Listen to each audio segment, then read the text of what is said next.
বছৰ টোটো চলাইছো, কিন্তু বিজেপি সৰকাৰ থাকাৰ সময়ত এনেকাতো কেতিয়াও ঘটা নাই আৰু এই কালেকশ্যনটো নাছিল।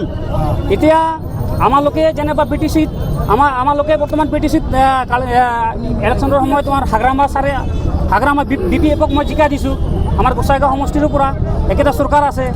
কিন্তু হাগ্ৰামা চৰকাৰ অহাৰ পিছত এনেকা গুণ্ডাগুৰি চলিছে।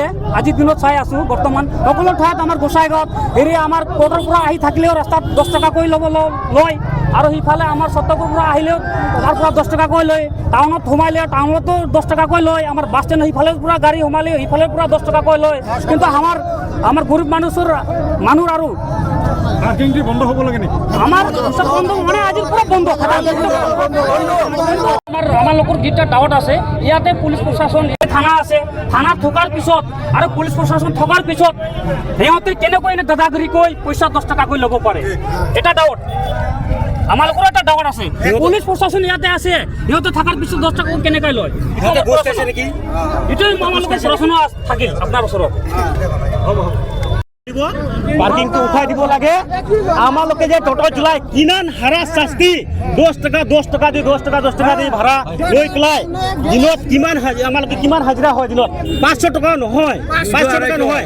আমালোকে ফেমিলি আছে, ফেমিলি চলাব লাগে না, ফেমিলি চলাব লাগে। সিহঁতে কিহৰ দাদাগিৰি সিহঁতে কোনে বচাইছে? হাগ্ৰামা বচাইছে না কোনে বচাইছে? BTED তো হাগ্ৰামাৰ। আমালোকৰ যেতিয়া ভোট আহে, যেতিয়া ভোট টাইমত কৈ থাকে যে আমাক ভোট দিয়ক। এতিয়া হাগ্ৰামাত জিতাই পেলাই আমালোকে যে টোটো চলাই পেলাই আমালোকে ইনকাম কৰি 500 টকা, হাইষ্ট 500 টকা। আমাৰ ল'ৰা ছোৱালী আছে, ঘৰত খৰচা আছে, যে সিহঁতে যদি পাৰ্কিং উঠাই পেলাই আমালোকে দি থাকোঁ, নিদিয়া নহয় মানে দি থাকোঁ আমালোকে। কিন্তু আজি এনেকুৱা ঘটনা হৈ গ'ল যে আমালোকে টোটো চলোৱাক আমাৰ বন্ধু সিহঁতৰ টোটো পাৰ্কিং দিয়া নাই, পাৰ্কিং দিয়াৰ পিছত সিহঁতে মাৰিছে।